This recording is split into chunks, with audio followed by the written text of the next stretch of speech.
All right, welcome back to Always Adaptive. My name is Randall James. I'm a strength and a running coach with almost 11 years of experience, and today we're talking about testosterone. Let me set the stage for you. Another favorite study of mine is making the headlines again after Menno Henselmans made a post about it. Essentially, this study compared people on supraphysiological doses of testosterone that were working out to normal men that were not working out. The results of this study are really causing an uproar in the fitness community. Honestly, I'm surprised that it didn't happen a long time ago, but hey, better late than never. The group on testosterone that did not work out built more muscle than the group not on testosterone, but was working out. That's crazy. So I'm going to break that down, and we're also going to get into some safety discussions around testosterone, as there are groups of people rising up to try and say that testosterone is perfectly safe and fine.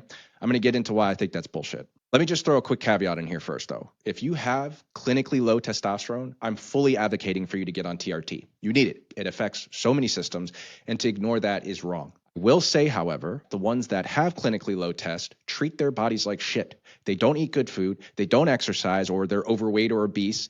They don't drink water, they don't get sunlight, they don't socialize. So all I'm saying is that I will advocate for you to do TRT if you've also tried the natural methods of improving your testosterone.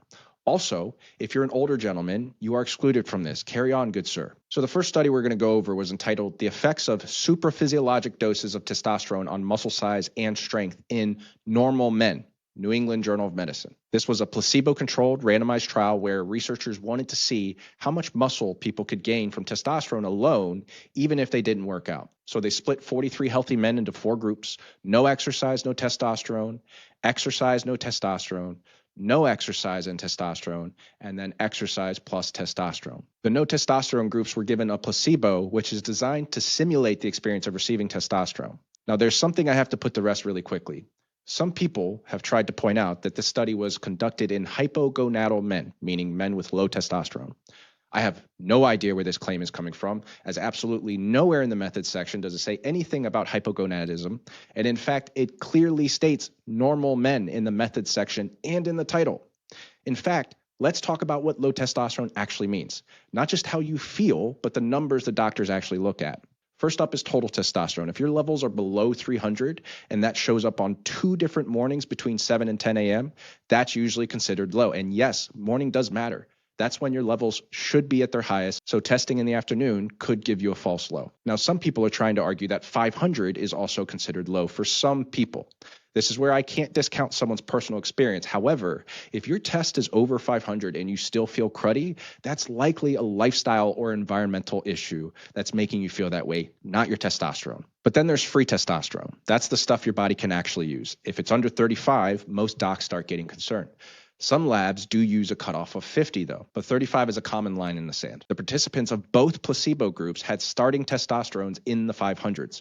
I'd also like to point out that the participants in the placebo exercise group saw a 100 nanogram increase in their baseline test at the end of 10 weeks, ending up at 667, which is nowhere near being hypogonadal. They started at 557, so that's a 110-point increase just from exercise. This also speaks to how incredible exercise is for improving your testosterone numbers. The participants in both placebo groups also had a starting free testosterone in the 70s and 80s, nowhere near being low. So let's please put that rumor to rest that these were hypogonadal men, so it's no wonder they didn't build as much muscle. No. That is false. Stop spreading misinformation. It's literally like people are just making shit up to try and convince people that their special sauce isn't helping them as much in the gym as everyone thinks it is.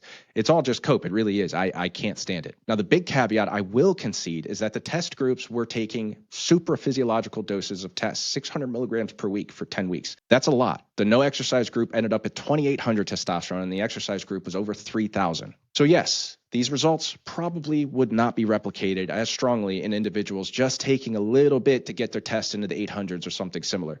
But this is still relevant because they didn't exercise at all and they still built muscle. So the workout plan included 3 full body weight training days per week. They measured muscle size using MRIs. They also measured strength for the bench press and the squat. They measured fat-free mass using underwater weighing. Muscle is more dense than fat, so they can tell what our fat-free mass percentage is by how much the person floats. And then, of course, they also measured body weight. Now, let's break down what actually happened in the results, because this is where jaws hit the floor. We'll go category by category. For fat-free mass, the testosterone group that didn't exercise started at 69.9 kgs of lean mass and ended at 73.1 kgs. That's a 3.3 kilogram gain. The placebo group that did train, so remember, no testosterone, but they did lift weights, started at 72.1 kilograms and finished at 74.1 kilograms. That's a 2 kilogram gain. So the testosterone-only group gained more lean mass than the group that trained. Let me say that again. Testosterone without exercise outperformed training without testosterone in lean mass gained. 3.3 versus 2 kilos. That's over a full kilo difference, or 2.2 pounds. For muscle size, they looked at cross-sectional area of 2 sites, the triceps and the quadriceps. For the triceps, the no exercise test group saw an increase of 436 millimeters, while the placebo group only saw an increase of 57 millimeters. For the quads, the no exercise test group saw an increase of 608 millimeters, while the placebo exercise group saw an increase of 524. So even on muscle size, testosterone without lifting grew the triceps and the quads more than lifting without testosterone, and also increased total lean body mass substantially more. This is crazy stuff. Here's where things get really interesting though. The testosterone group that didn't lift a single weight still gained 9 kilos on their bench press, going from 96 kilos to 105 kilos. Now compare that to the placebo group that trained. They went from 109 kilos to 119 kilos. That's a 10 kilo gain. So yes, training with no test wins, but just barely. That's 1 kilo difference. One group lifted 3 times a week for 10 weeks. The other sat on the couch and took testosterone, and the results were almost identical. For the squat, we had the same trend here. The testosterone-only group added 13 kilos to their squat, going from 103 to 116 kilos. That's almost 30 pounds. The placebo training group added 25 kilos from 126 to 151. So the no-test lifters made bigger gains, but again, 30 pounds added to your squat without lifting is fucking wild. Testosterone doesn't just increase muscle mass, it amplifies strength without any mechanical stimulus. This is really important because critics of this study have been saying testosterone is known to increase fluid retention in the first few weeks. And so in the increase in fat-free mass, that could be water weight. Okay, let's grant you that. How do you explain the testosterone group that was not working out adding 20 pounds to their bench and almost 30 pounds to their squat? No training. That means it was contractile tissue.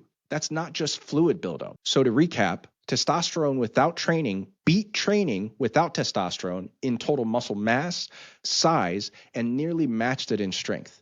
The guys who did both, they blew everyone out of the water, which is to be expected, of course. Now, I want to stay on this study and shift gears to testosterone's safety. We're going to talk about hemoglobin because this wasn't just a study of the muscles. They saw that testosterone actually changed the blood. This was really interesting, but to be honest with you, it was somewhat expected. In the placebo group that didn't train, hemoglobin went from 14.9 to 15 grams per deciliter. That's barely a change, just a tenth of a point. The placebo group that did train, their hemoglobin actually dropped from 14.5 down to 14.3, a slight decline, but a predictable one. That's what we expect from consistent training. That's a healthy adaptation. Now, this is the concerning part. The group that took testosterone but did not train saw their hemoglobin jump from 15.1 to 15.5. That's a 0.4 gram increase. And the testosterone group that did train, same exact increase, 15.3 to 15.7, another 0.4 bump. A 0.4 jump in just 10 weeks might not sound like much, but it is. That's a clinically meaningful shift in blood thickness. If you ride that curve long enough, you will definitely hit the thresholds where doctors start talking about therapeutic phlebotomy, which is like they intentionally remove some of your blood, or they'll reduce your dose of testosterone because blood that's too thick puts your heart and your brain at risk. For men, normal hemoglobin falls between 13.5 and 17.5 grams per deciliter. Once you push past 17.5, you're in the caution zone. And above 18.5, you're officially in high-risk territory where thickened blood increases the risk of clots, strokes, and other cardiovascular events. So you can see how a 0.4 increase in just 10 weeks can spiral out of control really quickly over the course of a year. So when we talk about testosterone and performance, yeah, you'll build muscle, but you're also changing what's flowing through your arteries while you do it. And that part doesn't get talked about enough. Now, I want you to remember that testosterone group saw an increase in hemoglobin because we're going to go over another study here in a moment confirming that very same thing. Now, one thing I do hear all the time is, come on, man, all the studies that show testosterone is dangerous are from the 1960s. That's been debunked. Cool. I'll see your 60s, and I'll raise you a 2017 randomized control trial that looked at actual cardiovascular outcomes. Let's talk about that instead, shall we? The testosterone trials were a coordinated set of 7 double-blind placebo-randomized controlled trials designed to evaluate the effects of testosterone treatment in older men with low testosterone levels. These were, in fact, hypogonadal men. Each subtrial had a distinct primary goal targeting a specific category.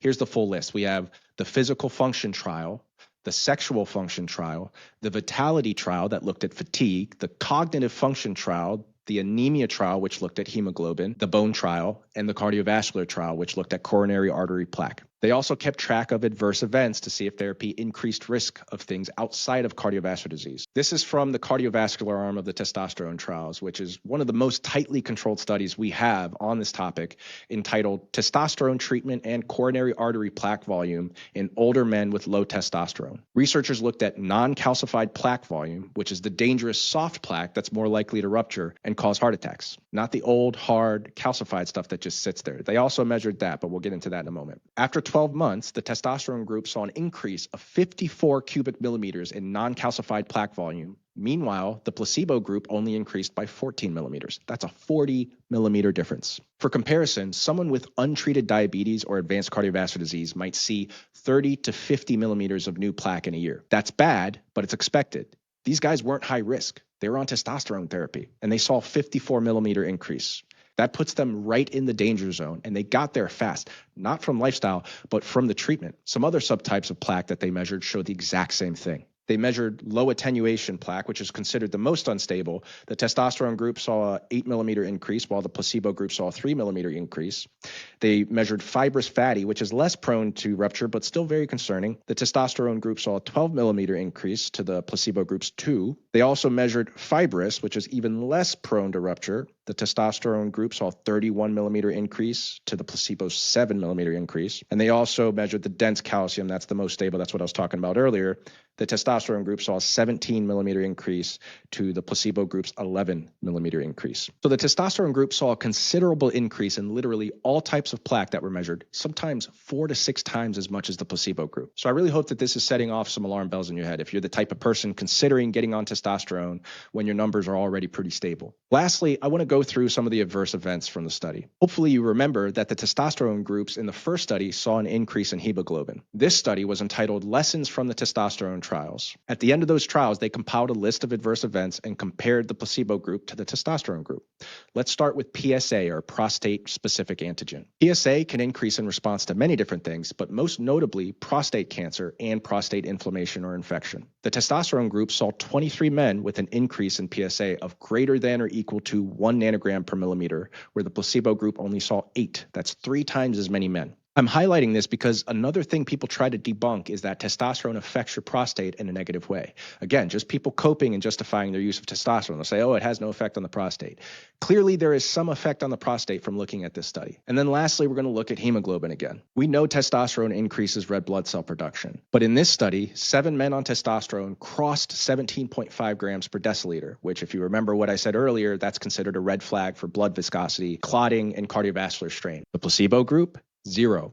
So when we run the math on that, you get a number needed to harm of just 56, meaning for every 56 men treated with testosterone, one of them will end up with dangerously thick blood in under a year. This is the opposite of a number needed to treat score, which would say how many people need a treatment to get a positive effect. And this is, again, where I want to challenge you on a bit of logical consistency, just like a couple videos ago. Look, I've been extremely skeptical of the mRNA jabs, especially when it comes to myocarditis in young men, because I am in that population, and a lot of other men in the fitness community are also skeptical about it.